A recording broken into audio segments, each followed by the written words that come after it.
Hari itu, matahari bersinar cerah. Di sebuah pinggiran kota yang tenang, sebuah keluarga kecil baru saja tiba di depan rumah baru mereka. Rumah yang dibangun dari nol, di atas sebidang tanah yang mereka beli setahun lalu dari seorang pengembang bernama Pak Sugeng. Tak ada yang lebih membahagiakan daripada mewujudkan impian akan rumah sendiri. Akhirnya, rumah ini selesai juga ya, Ma? Lihat tuh, persis kan seperti yang kita rancang sebelumnya? Iya, Pak. Cantik sekali. Aku pengen kamar yang deket taman belakang ya, Ma, biar bisa lihat kupu-kupu tiap pagi. Ya udah, yuk masuk dulu yuk. Kita lihat dalamnya.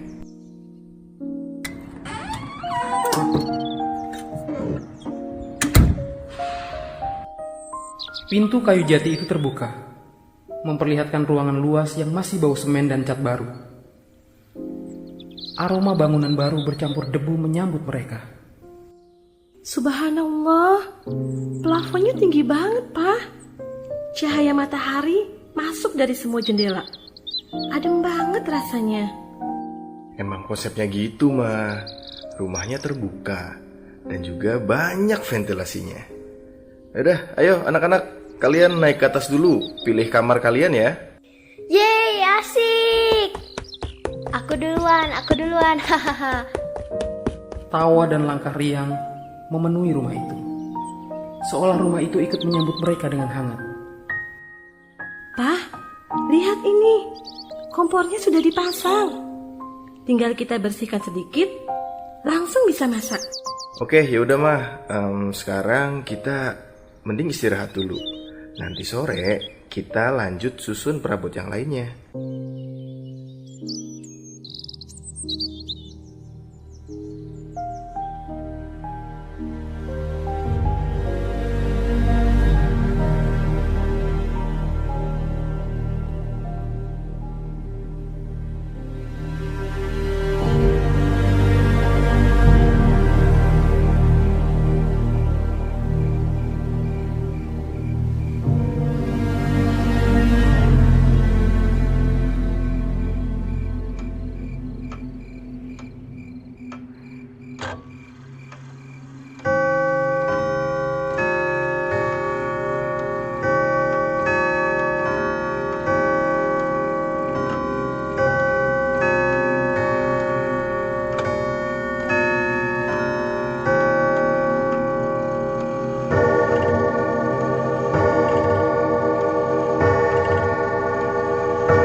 Malam pertama di rumah baru, semua tampak tenang.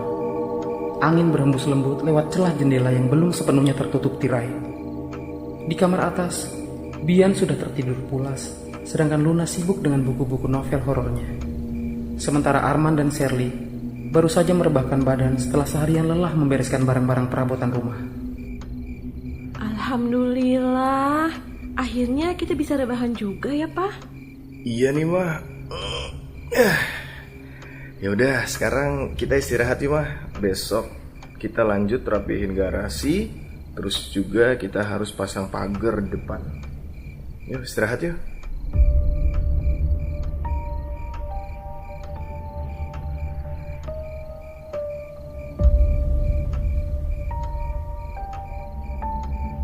Belum lama mereka memejamkan mata, tiba-tiba dari arah dapur terdengar suara barang jatuh.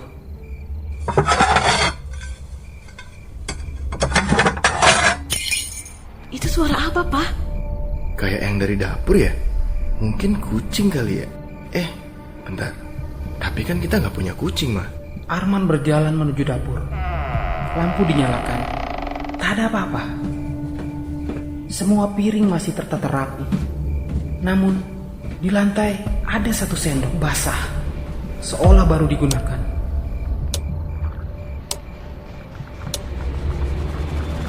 Siapa yang naruh sendok di sini ya?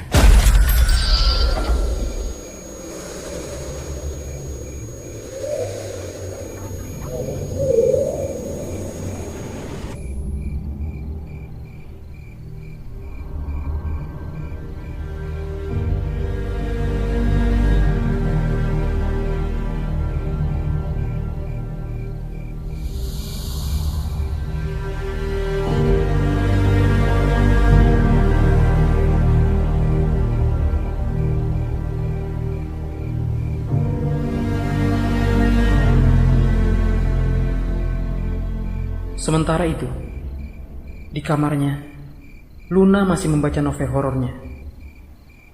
Tapi matanya mulai berat, hingga tiba-tiba... Bian, jangan ketuk-ketuk pintu dong. Kakak mau tidur nih. Bian, jangan nakutin dong.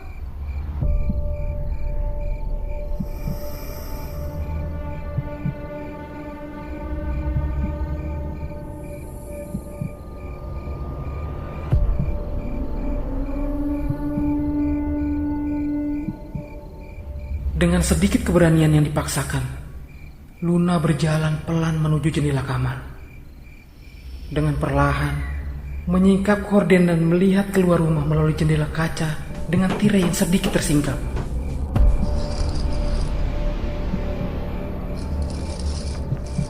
Kosong, tak ada siapapun di sana. Hanya hamparan pohon-pohon pisang dan sedikit ilalang yang terhampar diam di sana. Belum sempat Luna berjalan ke arah ranjangnya, tiba-tiba ketukan itu kembali terdengar dari arah jendela. Dengan cepat Luna menyingkap tirai jendela dan betapa terkejutnya dia saat melihat sosok nenek-nenek dengan kebaya lusuh sudah berdiri sangat dekat dengan jendela kamarnya. Mungkin hanya berjarak 2 meter saja dari jendela. Ayah!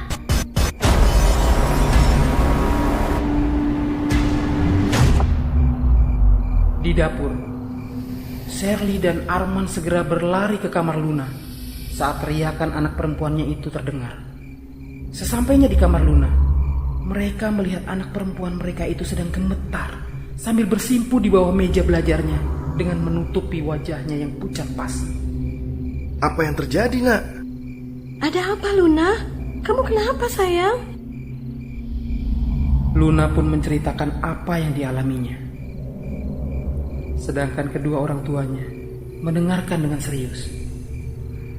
Walaupun di hati Arman agak ragu akan kebenaran cerita Luna, tapi saat melihat betapa wajah Luna terlihat benar-benar ketakutan dan pucat pasi, dia ragu.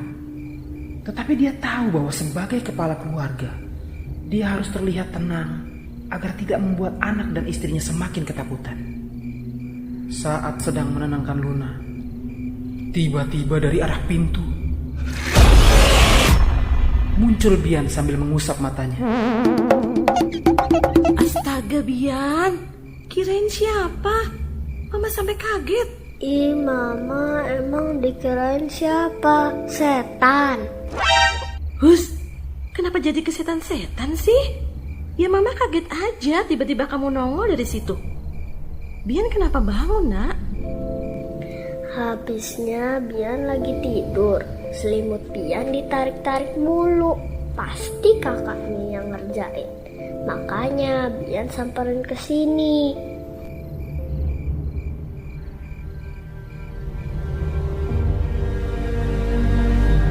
Wajah Arman, Shirley, dan Luna seketika berubah. Ada kengerian yang nampak nyata di wajah mereka masing-masing.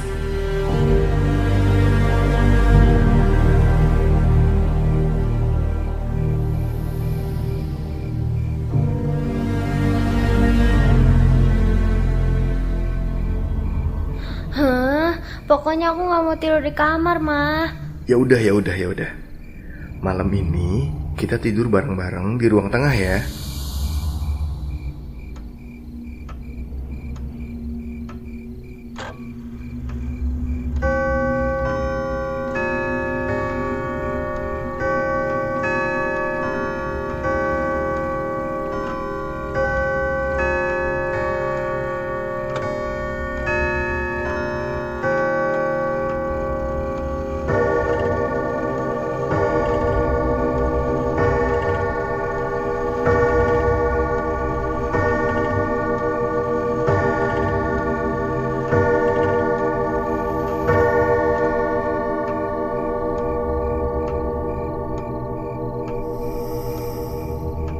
Akhirnya, malam itu mereka berempat tidur di ruang tengah. Tanpa mereka sadari, ada sesosok nenek berkebaya lusuh yang berdiri diam sambil memandangi mereka dari balik jendela kaca belakang yang belum sepenuhnya tertutup tirai.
Di pagi harinya, keluarga itu terbangun bersamaan di ruang tengah. Mata mereka sembab, kantuk tersisa bercampur ketakutan semalam. Shirley bergegas ke dapur dan menyeduh kopi untuk suaminya.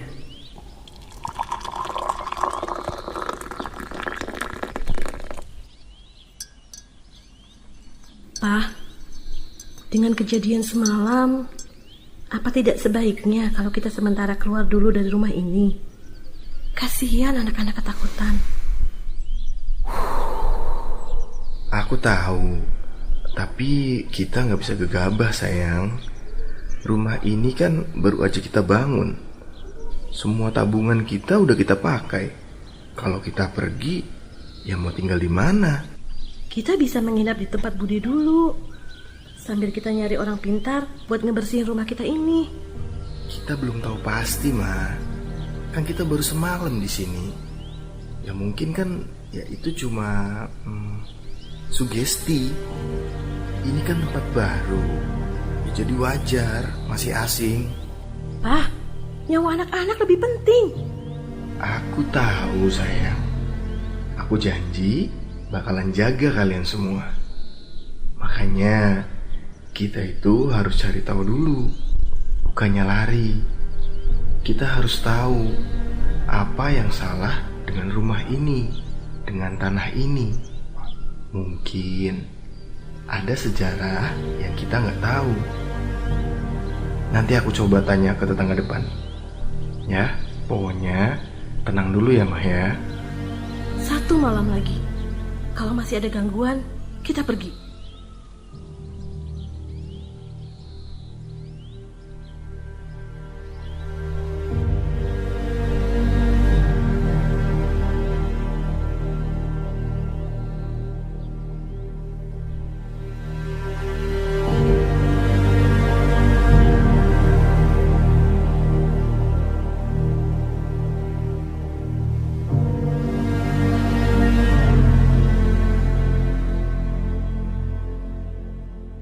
Arman lalu memeluk istrinya, mencoba untuk menenangkan. Setelah sarapan yang terasa hambar karena penuh kecemasan, Arman berjalan menuju rumah tetangga yang hanya berjarak 2 rumah dari tempat tinggal barunya. Rumah kayu tua itu tampak sederhana, namun bersih. Pagar bambunya terbuka, seperti mengundang siapa saja untuk masuk.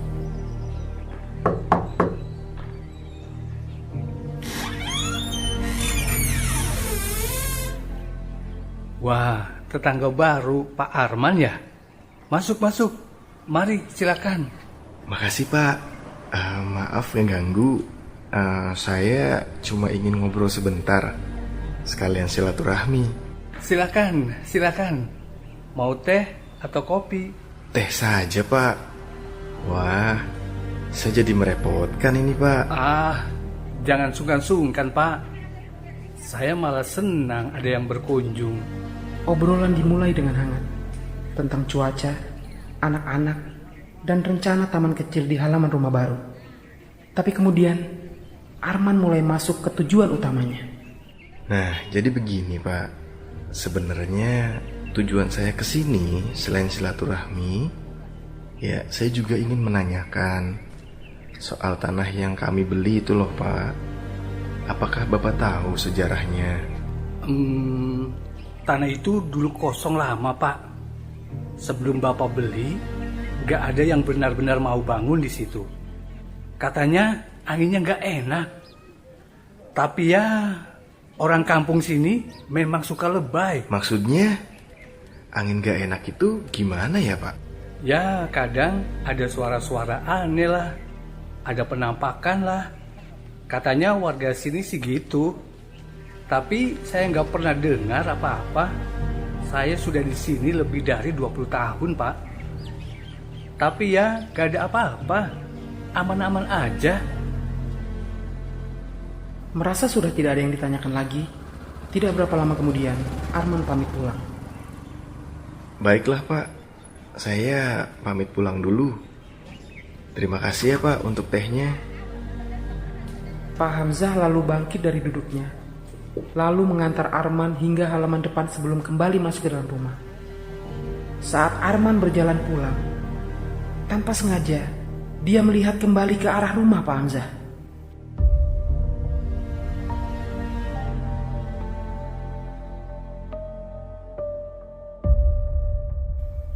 Sedikit terkejut dan heran ketika dia melihat seorang anak kecil berdiri di kebun belakang rumah Pak Hamzah. Seorang anak dengan wajah pucat, mengenakan baju lusuh, dan hanya memiliki satu kaki. Arman buru-buru memalingkan wajahnya, dan ketika dia melihat ke arah yang sama, anak itu sudah tidak ada lagi di sana, meninggalkan Arman yang terheran-heran dengan apa yang baru saja dilihatnya.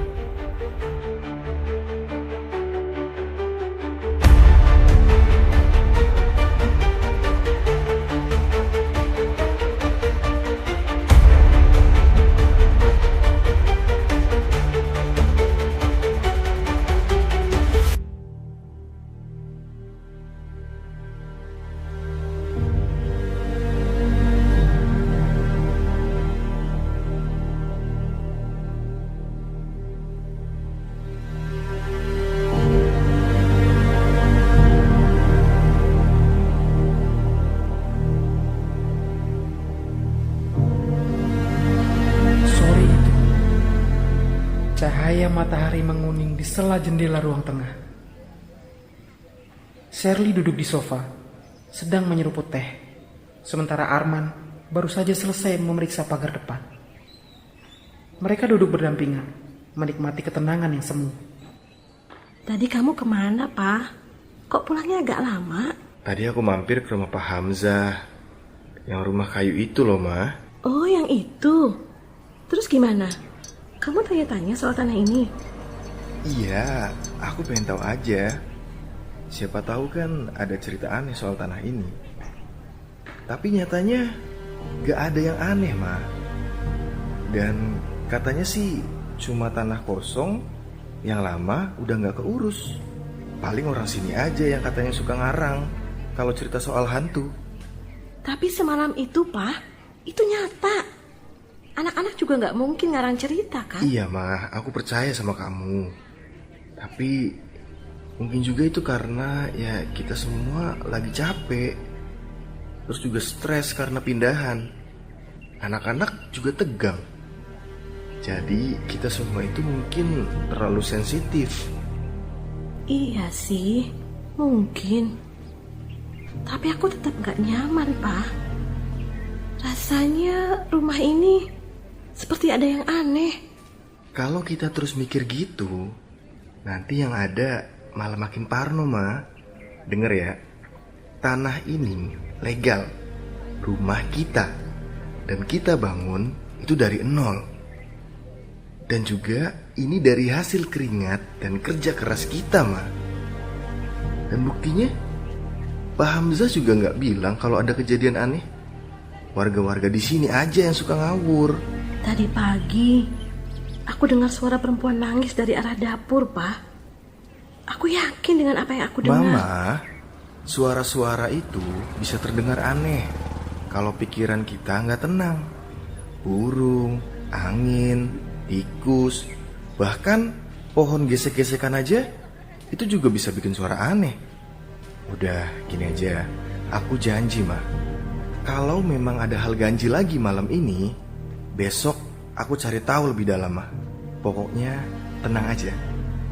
Keduanya saling melempar senyum tipis, berusaha meyakinkan diri bahwa semua baik-baik saja. Tapi mereka tak tahu bahwa sesuatu memperhatikan dari balik jendela dengan seringai lebar yang mengerikan.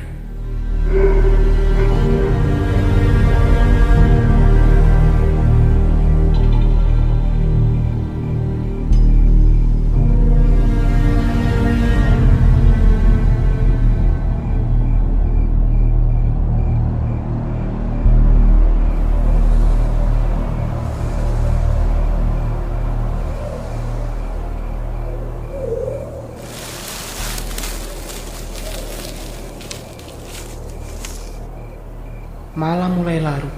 Jam dinding di ruang tengah sudah menunjukkan pukul 11 lebih 10 menit.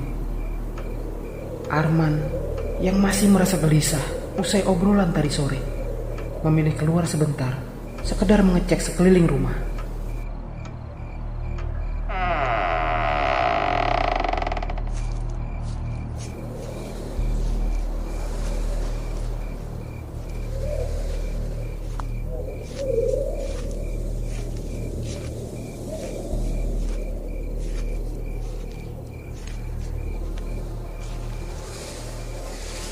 Arman keluar rumah.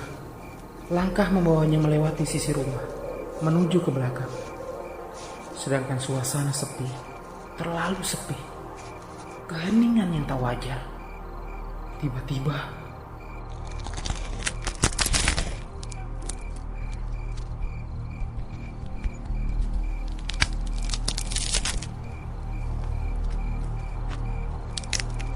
siapa di sana?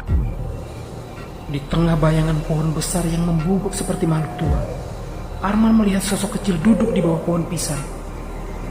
Sosok itu adalah seorang anak kecil. Kepalanya menunduk, rambutnya lepek menutupi wajah.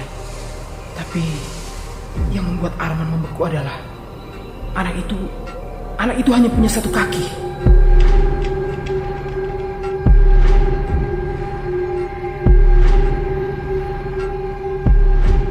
Dek, kamu?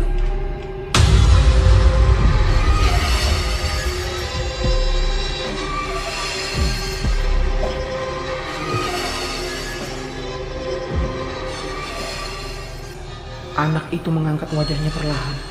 Kulitnya pucat, matanya sayu, namun penuh rasa takut. Tangannya menunjuk ke arah belakang Arman, bibirnya bergetar. Pergi, jangan tinggal di sini. Nanti dia marah. Siapa? Siapa yang marah? Dengan wajah pucat yang penuh ketakutan, anak itu tetap menunjuk ke arah belakang Arman. Seakan mencoba memberitahu Arman bahwa ada sesuatu di sana.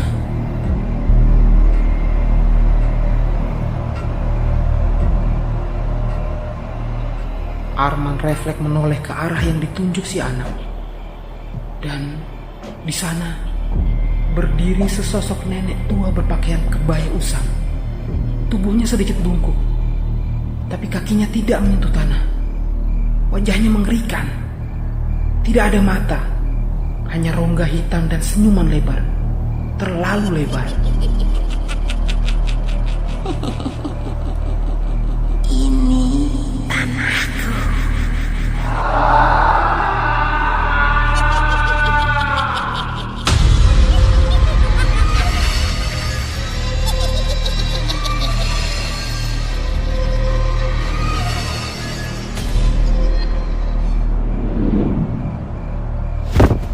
Arman jatuh tersungkur. Matanya terpejam karena panik. Saat ia membuka mata, semua hilang. Tak ada anak kecil, tak ada nenek, hanya suara jangkrik dan dinginnya malam. Arman berdiri perlahan, lututnya lemas. Ia berjalan kembali ke rumah. Tapi kini hatinya mulai dipenuhi kecurigaan. Bukan hanya rumah ini, tapi tanahnya. Sesuatu terkubur di sini.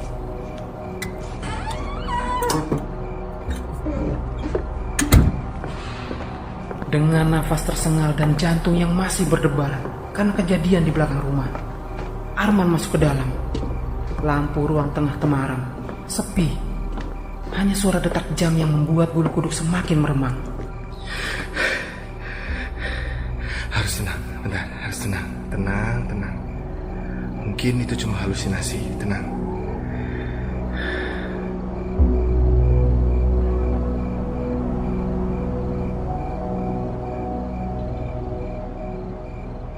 Tiba-tiba, Arman mendengar suara-suara samar dari arah dapur. Saat Arman menoleh ke arah dapur, samar-samar terdengar suara gemericik air seperti air yang meluap dari wastafel. Perlahan ia melangkah, mendekat.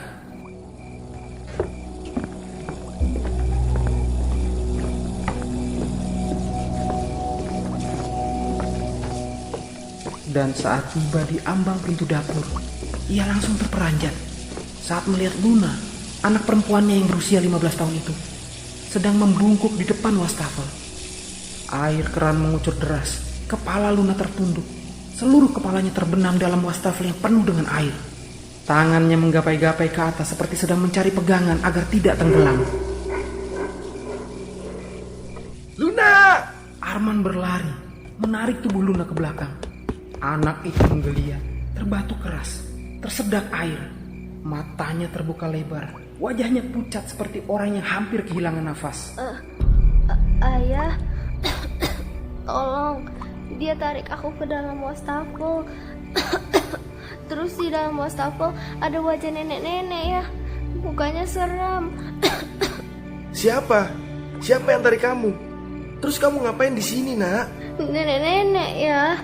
Aku cuma mau cuci tangan, tapi waktu aku nyalain keran, airnya bau ya, kayak bau tanah busuk. Tiba-tiba ada tangan narik aku dari dalam wastafel. Aku lihat wajah nenek-nenek itu pucat, matanya kosong, bibirnya sobek.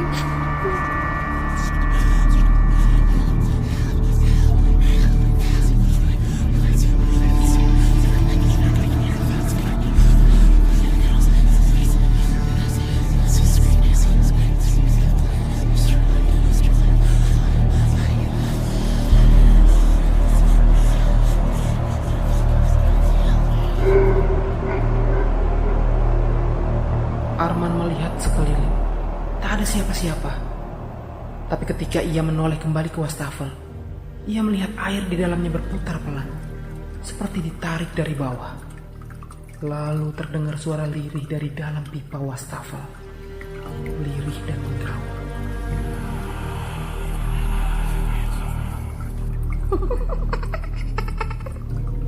Pergi dari tanahku.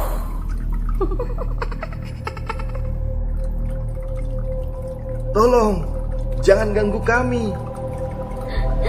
Ayah, aku gak bisa gerak tadi. Rasanya ada yang nahan kepalaku di dalam air. Aku lihat matanya dari dalam air ya. Dia senyum, senyumnya lebar banget. Bibirnya robek sampai ke telinga. Tenang, Luna. Ayah di sini, sayang. Jangan takut ya.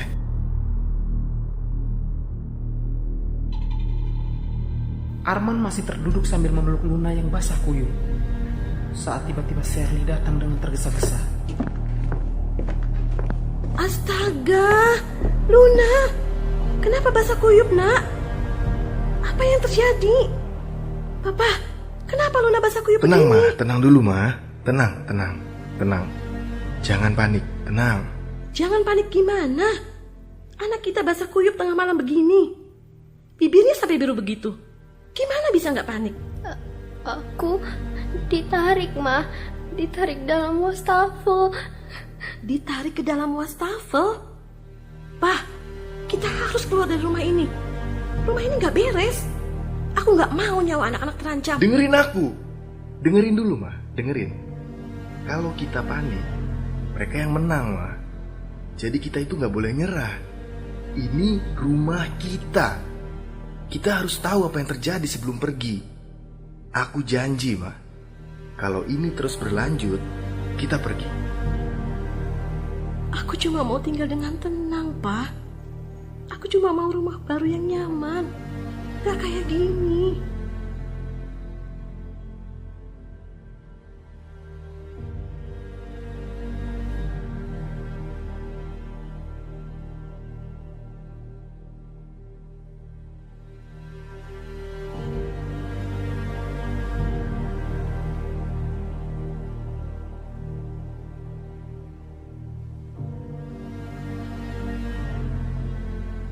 Di tengah pelukan Shirley, tanpa sengaja Luna menoleh perlahan ke arah dapur. Matanya melebar, bibirnya bergetar, dia tampak ketakutan. Mama, nenek itu, dia masih di sana. Dia ngeliatin kita.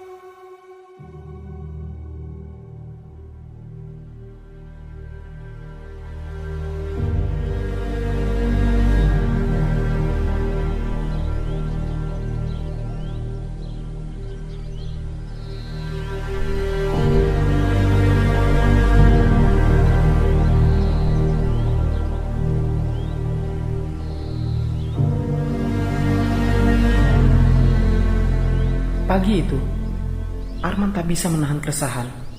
Dengan wajah lelah dan mata yang sembab, ia berjalan cepat ke arah rumah Pak Hamzah.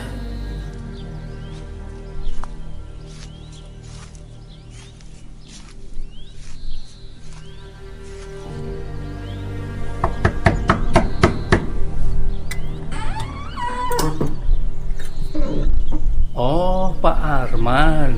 Wah, pagi-pagi begini sudah datang. Mari silakan masuk. Maaf, Pak Hamzah. Saya nggak bisa diem lagi. Tolong saya. Tolong, Pak. Saya minta terus terang. Ada apa sebenarnya dengan tanah yang saya beli itu? Apa yang pernah terjadi di sana? Malam tadi, Pak. Anak saya hampir mati, Pak. Tenang dulu, Pak Arman. Masuk dulu yuk. Saya buatkan teh. Enggak, Pak. Saya nggak mau teh. Saya cuma mau penjelasan. Saya tahu, Pak. Semalam saya udah tanya. Dan Bapak bilang tanah itu biasa aja. Tapi itu bohong kan, Pak? Itu bohong. Besok pagi saya akan datang ke rumah Bapak bersama Pak Lurah. Kita bicarakan semuanya.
Loh, Pak Hamzah, tumben sore-sore datang ke sini.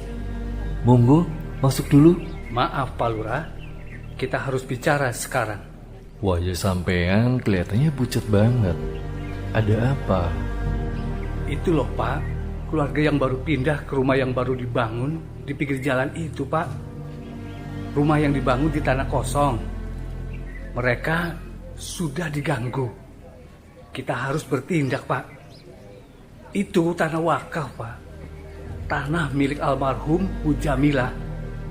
Dulu dia wakafkan buat pesantren anak-anak yatim. Tapi sebelum sempat dibangun, ternyata anak tirinya menjual diam-diam ke pengembang dan akhirnya tanah itu dibeli oleh pasangan suami istri itu dari pengembang, Pak. Astagfirullah. Aku kira tanah itu sudah bebas. Suratnya sah. Surat bisa dipalsukan, Pak. Tapi arwah tidak bisa dibohongi. Bu Jamilah itu semasa hidupnya tiap malam sujud, nangis. Demi tanah itu bisa jadi tempat anak-anak yatim belajar. Lalu tiba-tiba dibangun rumah mewah. Wajar kalau arwahnya marah, Pak. Terus yang mereka lihat di rumah itu? Anak berkaki satu dan nenek-nenek yang menyeramkan, Pak. Itu yang mereka lihat. Kalau nenek-nenek mungkin itu arwah Ibu Jamilah. Tapi kalau anak berkaki satu, itu siapa? Dia itu, Pak, cucu Bu Jamilah. Anak kandung dari anak tirinya. Waktu kecil pernah diajak ke tanah itu. Main ke sumur belakang yang sekarang sudah ditutup. Kakinya terjepit pipa bangunan tua.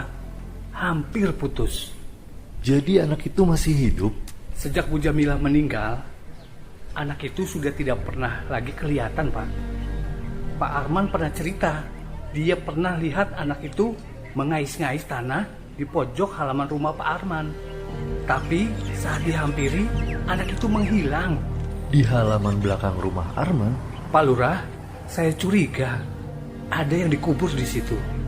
Saya minta tolong, besok ikut saya ke rumah itu, kita ungkap semuanya. Hus, jangan asal bicara, Pak. Pak Mali, besok pagi kita ke sana.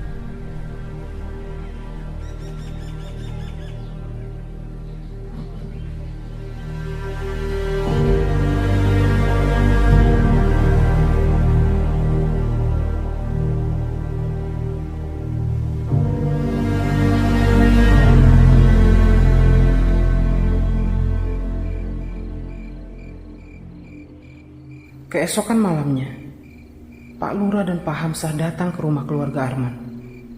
Dari kegelapan, terlihat sosok tua yang memandangi mereka dari kejauhan.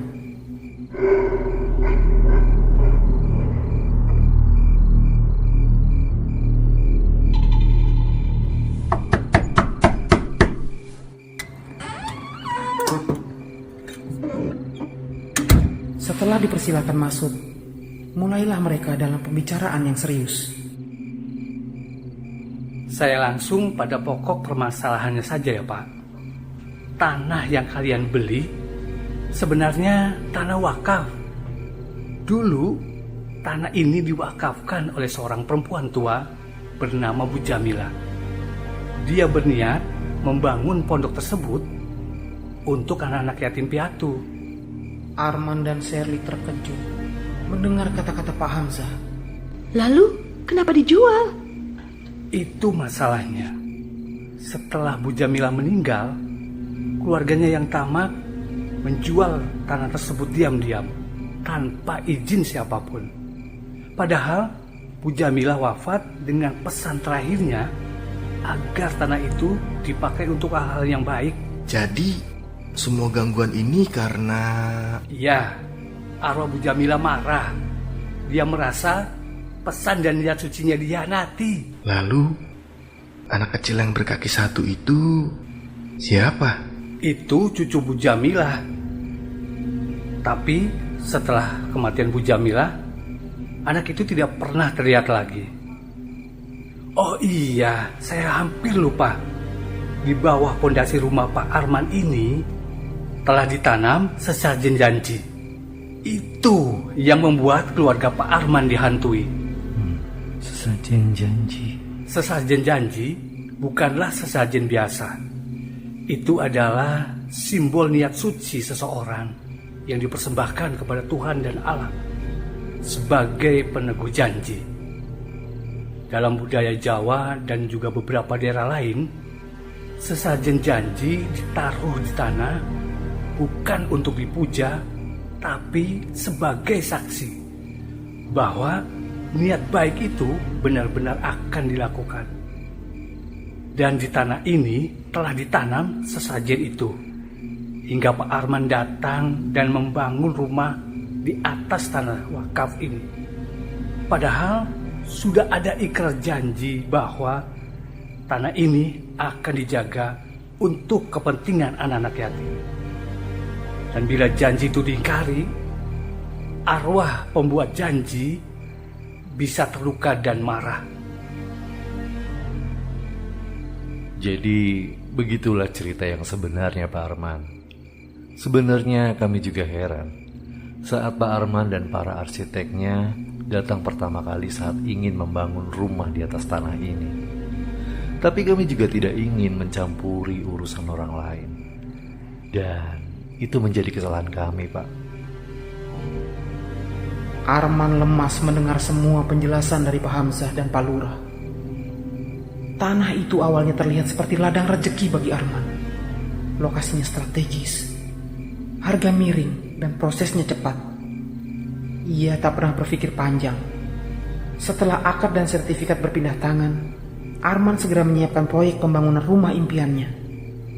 Hati Arman remuk saat tahu kebenarannya. Ia merasa tertipu, marah sekaligus bersalah.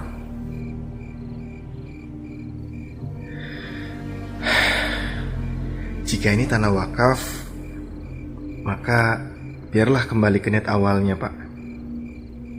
Berat memang, tapi saya nggak mau menanggung dosa ini dan ketakutan setiap harinya, Pak.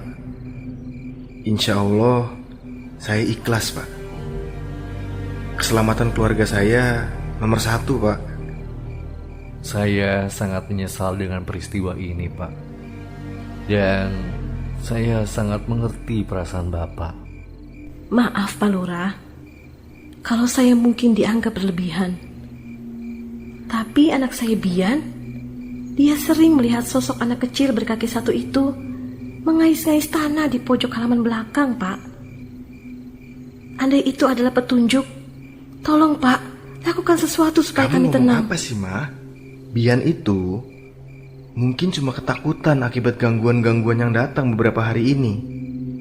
Makanya dia melihat hal-hal yang tidak nyata. Bian itu baru 10 tahun loh, Ma. Dia bisa aja salah lihat. Tidak apa, Pak. Apa salahnya kita lihat? Baiklah, Bu. Besok kami akan kumpulkan warga. Kita akan gali di tempat yang dilihat anak Pak Arman. Sekarang kami berdua pamit pulang dulu ya, Pak. Bu, besok kami datang lagi dengan beberapa warga.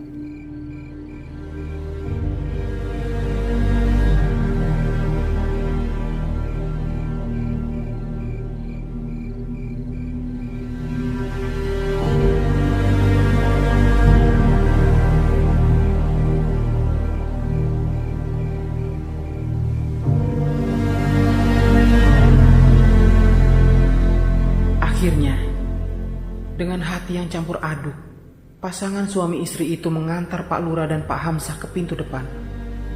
Ada perasaan lega, karena akhirnya terkuak juga semua misteri yang menghantui tanah mereka. Tapi tak dapat dipungkiri, kesedihan dan sedikit rasa kecewa mendera hati mereka. Kerja keras yang akhirnya terwujud harus sirna karena tipu daya manusia yang tamak.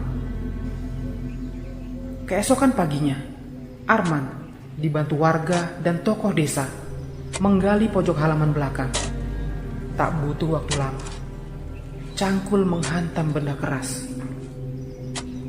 Dengan tangan kosong, mereka membersihkan tanah, dan disitulah mereka melihatnya. Sebuah tengkorak kecil, sebagian masih utuh, terbungkus kain kusam berlumpur tanah. Di sebelahnya, berserakan tulang belulang mungil. Namun hanya satu kaki kecil yang utuh, yang satunya tak pernah ada. Arman menutup mulutnya, menahan mual dan tangis. Tengkorak itu, tulang belulang itu, adalah milik anak yang sering menampakkan dirinya beberapa hari terakhir ini. Warga desa pun sama terkejutnya dengan Arman. Mereka tidak menyangka ternyata ada jasad yang terkubur di situ. Akhirnya, keluarga Arman meninggalkan rumah mereka dan menyerahkan kuncinya kepada kepala desa untuk dijadikan pondok untuk anak yatim piatu.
Beberapa hari setelah penemuan tengkorak anak berkaki satu di pojok halaman belakang, kampung itu kembali sepi.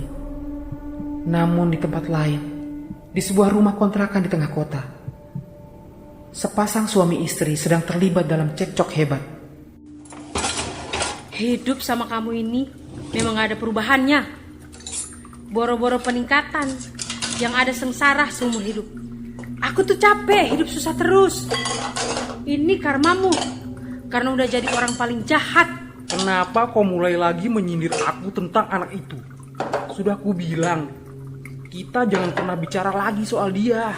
Aku diam selama ini, bukan karena aku takut, tapi karena rasa bersalah. Kita yang bunuh darah daging kita sendiri. Udah aku bilang, itu kecelakaan. Kamu yang dorong dia kan? Aku lihat sendiri kamu sengaja dorong dia. Sampai akhirnya dia jatuh dan kepalanya membentur ubin. Nah, kau yang bungkam mulutnya juga kan? Setelah kita tahu anak itu mati, kau yang bilang kita bisa kubur dia diam-diam di tanah kosong itu. Lalu pura-pura dia hilang. Udahlah, kau dan aku itu sama aja jahatnya.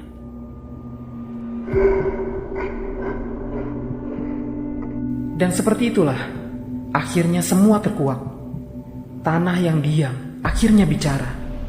Rahasia yang lama terkubur akhirnya terungkap. Bukan dendam yang meminta balas, tapi kebenaran yang menuntut untuk diungkap.